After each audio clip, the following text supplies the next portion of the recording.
ଶ୍ରେଣୀ ନବମ ବିଷୟ ଭୂଗୋଳ ଅର୍ଥନୀତି ପ୍ରସଙ୍ଗ ପ୍ରଥମ ଅଧ୍ୟାୟ ଦ୍ୱିତୀୟ ପାଠ ଭାରତର ପ୍ରାକୃତିକ ବିଭାଗ। ମୁଁ ଶ୍ରୀ ଦେବୀପ୍ରସାଦ ଆଚାର୍ଯ୍ୟ, ପ୍ରାନ୍ତ ଭୂଗୋଳ ପ୍ରମୁଖ, ଶିକ୍ଷା ବିକାଶ ସମିତି ଓଡ଼ିଶା। ଆଜି ଆମେ ଏହି ଭିଡ଼ିଓ କ୍ଲାସ୍ରେ ଭାରତର ପ୍ରାକୃତିକ ବିଭାଗର ଉତ୍ତରସ୍ଥ ପର୍ବତମାଳା ବିଷୟରେ ପଢ଼ିବା।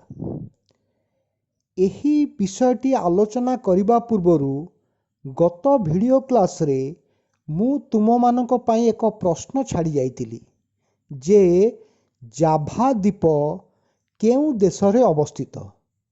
ଏହାର ଠିକ୍ ଉତ୍ତରଟି ହେଉଛି ଇଣ୍ଡୋନେସିଆ। ଇଣ୍ଡୋନେସିଆରେ ଜାଭା, ସୁମାତ୍ରା, ବାଲି ଦ୍ୱୀପ ଆଦି ରହିଛି। ଏବେ ଆମେ ପ୍ରସଙ୍ଗକୁ ଆସିବା। ଉତ୍ତରସ୍ଥ ପର୍ବତମାଳା। ଭାରତର ଭୌତିକ ମାନଚିତ୍ରକୁ ଲକ୍ଷ୍ୟ କର। ତୁମେ ଦେଖିବାକୁ ପାଇବ ଯେ ଅନେକ ଗୁଡ଼ିଏ ପର୍ବତ ଶ୍ରେଣୀ ଆମ ଦେଶର ଉତ୍ତର ସୀମାରେ ଲମ୍ବି ରହିଛି। ଏହା ପଶ୍ଚିମରେ ପାମିର ମାଳଭୂମି ଠାରୁ ପୂର୍ବ ଦିଗରେ ଭାରତ ଓ ମିଆଁମାର ସୀମା ପର୍ଯ୍ୟନ୍ତ ପ୍ରାୟ ଅବିଚ୍ଛିନ୍ନ ଭାବେ ବିସ୍ତାର ଲାଭ କରିଛି। ଏହାର ଆକାର ଏକ ଚାପ ସଦୃଶ ଏବଂ ଦୈର୍ଘ୍ୟ ପ୍ରାୟ 3600 କିଲୋମିଟର। ଉକ୍ତ ପର୍ବତମାଳାର ପ୍ରସ୍ଥ ସ୍ଥଳ ବିଶେଷରେ 150 କିଲୋମିଟରରୁ 400 କିଲୋମିଟର ପର୍ଯ୍ୟନ୍ତ ହୋଇଥାଏ।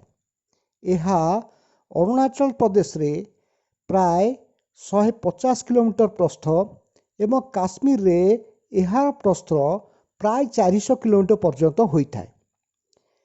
ପାମିର ମାଳଭୂମି ଠାରୁ କାଶ୍ମୀର ଅନ୍ତର୍ଗତ ସିନ୍ଧୁ ନଦୀ ପର୍ଯ୍ୟନ୍ତ ଲମ୍ବିଥିବା ପର୍ବତମାଳାକୁ କାରାକୋରମ ପର୍ବତ ଶ୍ରେଣୀ ଓ ସିନ୍ଧୁ ନଦୀ ଏବଂ ବ୍ରହ୍ମପୁତ୍ର ନଦୀ ମଧ୍ୟରେ ଲମ୍ବିଥିବା ପର୍ବତମାଳାକୁ ହିମାଳୟ ପର୍ବତ ଶ୍ରେଣୀ କୁହାଯାଏ। ହିମାଳୟର ଅର୍ଥ ହିମ ଯୁକ୍ତ ଆଳୟ। ହିମ କହିଲେ ବରଫ ଓ ଆଳୟ କହିଲେ ଘରକୁ ବୁଝାଏ। ତେଣୁ ହିମାଳୟର ଅର୍ଥ ବରଫର ଘର।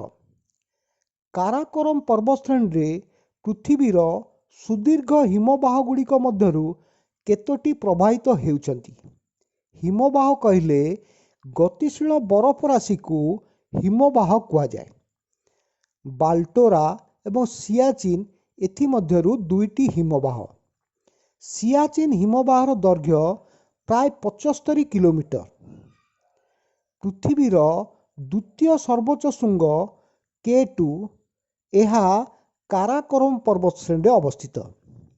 ହିମାଳୟ ପର୍ବତ ଶ୍ରେଣୀକୁ ତରୁଣ ଭଙ୍ଗିଳ ପର୍ବତ ଶ୍ରେଣୀ କୁହାଯାଏ କାରଣ ଏହି ପର୍ବତ ଶ୍ରେଣୀର ଗଠନ ଭୂତାତ୍ତ୍ୱିକ ଦୃଷ୍ଟିରୁ 20ରୁ 30 ନିୟୁତ ବର୍ଷ ପୂର୍ବେ ହୋଇଛି। ଏ ବିଷୟ ଆମେ ପୂର୍ବ ଭିଡ଼ିଓ କ୍ଲାସ୍ରେ ପଢ଼ିଛେ।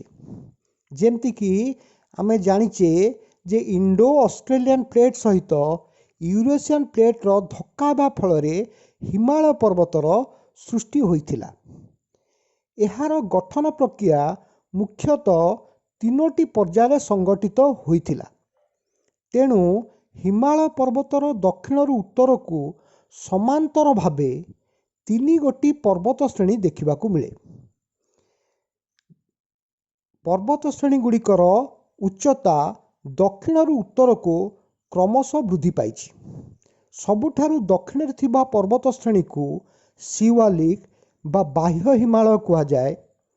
ଶିୱାଲିକର ଠିକ୍ ଉତ୍ତରକୁ ଅବସ୍ଥିତ ପର୍ବତ ଶ୍ରେଣୀକୁ ମଧ୍ୟ ହିମାଳୟ ବା ହିମାଚଳ କୁହାଯାଏ। ସେହିପରି ହିମାଚଳର ଉତ୍ତରକୁ ଅବସ୍ଥିତ ପର୍ବତ ଶ୍ରେଣୀକୁ ହିମାଦ୍ରି ବା ସର୍ବୋଚ୍ଚ ହିମାଳୟ କୁହାଯାଏ। ଏବେ ଆମେ ଗୋଟି ଗୋଟି ଏହି ପର୍ବତ ଶ୍ରେଣୀ ବିଷୟରେ ଆଲୋଚନା କରିବା। ଏଥିମଧ୍ୟରୁ ସବୁଠାରୁ ଦକ୍ଷିଣରେ ଥିବା ପର୍ବତ ଶ୍ରେଣୀକୁ ଶିୱାଲିକ ବା ବାହ୍ୟ ହିମାଳୟ କୁହାଯାଏ। ଏହାର ଉଚ୍ଚତା ମଧ୍ୟ ସବୁଠାରୁ କମ୍। ସମୁଦ୍ର ପତନରୁ ଶିୱାଲିକର ହାରାହାରି ଉଚ୍ଚତା 1000ରୁ 1200 ମିଟର ମଧ୍ୟରେ। ଶିୱାଲିକ ଗୋଡ଼ି ମାଟି, କର୍ଦ୍ଦମ ଓ ପରସ୍ପର ସହିତ ବାନ୍ଧି ହୋଇନଥିବା ଶିଳାବଳୀ ପଦାର୍ଥରେ ଗଠିତ। ଏହା ନିରବଚ୍ଛିନ୍ନ ନୁହେଁ। ପୂର୍ବ ଦିଗରେ ଏହା ଅନ୍ୟାନ୍ୟ ପର୍ବତ ଶ୍ରେଣୀ ସହିତ ମିଳିତ ହୋଇଛି। ଏହାର ପ୍ରସ୍ଥ 10ରୁ 50 କିଲୋମିଟର। ଏଥିରେ ଅନେକ ସଂକୀର୍ଣ୍ଣ ଉପତ୍ୟକା ମଧ୍ୟ ଦେଖିବାକୁ ମିଳେ। ଏହି ଉପତ୍ୟକା ଗୁଡ଼ିକୁ ଡୁନ୍ କୁହାଯାଏ। ଡେରାଡୁନ୍ ଏହିଭଳି ଏକ ଉପତ୍ୟକାରେ ଅବସ୍ଥିତ। କୋଟିଲି ଡୁନ୍, ପାଟିଲ ଡୁନ୍ ଆଦି ଅନ୍ୟ ଦୁଇଟି ସ୍ଥାନ ମଧ୍ୟ ଏହାର ଅନ୍ତର୍ଗତ। ଶିୱାଲିକର ଠିକ୍ ଉପରକୁ ବା ଉତ୍ତରକୁ ଅବସ୍ଥିତ ପର୍ବତଶ୍ରେଣୀର ନାମ ମଧ୍ୟ ହିମାଳୟ ବା ହିମାଚଳ। ଏହାର ହାରାହାରି ଉଚ୍ଚତା ପ୍ରାୟ ସମୁଦ୍ର ପତନରୁ 4000ରୁ 4500 ମିଟର ଏବଂ ପ୍ରସ୍ଥ ପ୍ରାୟ 80 କିଲୋମିଟର। ହିମାଚଳର ଢାଲୁରେ ଅରଣ୍ୟ, ଅନେକ ଚାରଣ ଭୂମି ଅବସ୍ଥିତ। ଝରଣା, ଜଳପ୍ରପାତ ଓ ଅସଂଖ୍ୟ ଛୋଟ ଛୋଟ ନଦୀ ଏହାର ସଂକୀର୍ଣ୍ଣ ଉପତ୍ୟକାରେ ପ୍ରବାହିତ ହୋଇ ଅତ୍ୟନ୍ତ ସୁନ୍ଦର ଓ ମନୋରମ ଦୃଶ୍ୟ ସୃଷ୍ଟି କରୁଛନ୍ତି। ହିମାଚଳର ଶୀତଳ ଜଳବାୟୁ ଓ ମନୋମୁଗ୍ଧକର ପ୍ରାକୃତିକ ଦୃଶ୍ୟାବଳୀ ଯୋଗୁଁ ଏହା ପର୍ଯ୍ୟଟକମାନଙ୍କୁ ଆକର୍ଷିତ କରେ। କାଶ୍ମୀର ଉପତ୍ୟକା, କାଙ୍ଗ୍ରା କୁଲୁ ଉପତ୍ୟକା ହିମାଚଳର ଅଂଶବିଶେଷ। ଡେଲହାଉସି, ଧର୍ମଶାଳା, ସିମଲା, ମସୋରି, ନୈନିତାଲ ଓ ଦାର୍ଜିଲିଂ ଆଦି ପାର୍ବତ୍ୟ ସହର ଏହାର ଅନ୍ତର୍ଗତ। ଭାରତର ପ୍ରାକୃତିକ ମାନଚିତ୍ରରୁ ଏହିସବୁ କେଉଁ ରାଜ୍ୟଗୁଡ଼ିକରେ ଅଛି ଆମେ ଦେଖିଲେ।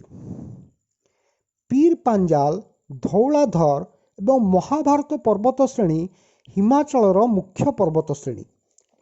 ହିମାଚଳର ଉତ୍ତରକୁ ବା ଉପରକୁ ହିମାଦ୍ରି ବା ସର୍ବୋଚ୍ଚ ହିମାଳୟ ଅବସ୍ଥିତ। ହିମାଦ୍ରିର ହାରାହାରି ଉଚ୍ଚତା 6000 ମିଟରରୁ ଅଧିକ।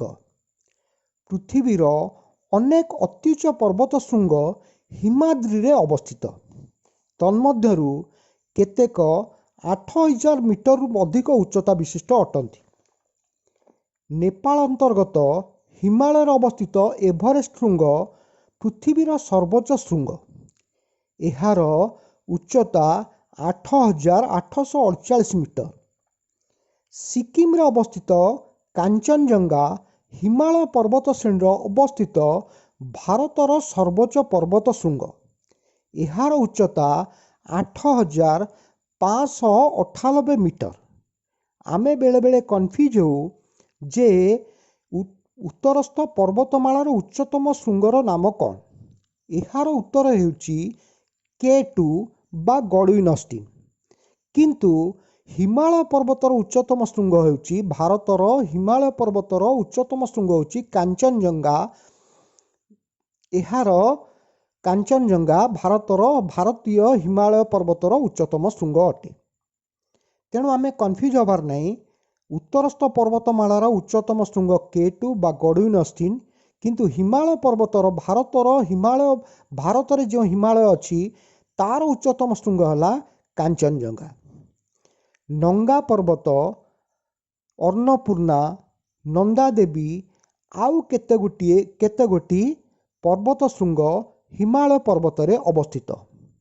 ଅଧିକାଂଶ ଶୃଙ୍ଗ ବର୍ଷ ସାରା ବରଫାବୃତ ରହନ୍ତି। ଠିକ୍ ଅଛି, ଆମେ ଏହି ଭିଡ଼ିଓ କ୍ଲାସ୍ରେ ହିମାଳୟ ପର୍ବତର ଉତ୍ତର ଦକ୍ଷିଣ ବିସ୍ତୃତି ଅନୁସାରେ ବିଭାଜନ ବିଷୟରେ ପଢ଼ିଲେ। ନେକ୍ସଟ ଭିଡ଼ିଓ କ୍ଲାସ୍ରେ ଆମେ ଏହାର ପଶ୍ଚିମରୁ ପୂର୍ବକୁ ହେଉଥିବା ବିଭାଜନ ବିଷୟରେ ପଢ଼ିବା। ଶେଷରେ ତୁମମାନଙ୍କ ପାଇଁ ଏକ ପ୍ରଶ୍ନ ଯେ କେଉଁ ଗ୍ରହର ଆବର୍ତ୍ତନ ସମୟ ସବୁଠାରୁ କମ୍? ଏହାର ଅପସନ୍ ମୁଁ ରଖୁଛି A Mangal, B Brihaspati, C Shani, D Uranus. ଏହାର ଉତ୍ତର ତୁମେମାନେ କମେଣ୍ଟ ବକ୍ସରେ ରଖିବ। ଆସନ୍ତା ଭିଡ଼ିଓ କ୍ଲାସ୍ରେ ମୁଁ ତୁମମାନଙ୍କୁ ଏହାର ଉତ୍ତର କହିବି। ଧନ୍ୟବାଦ। ରହିଲି।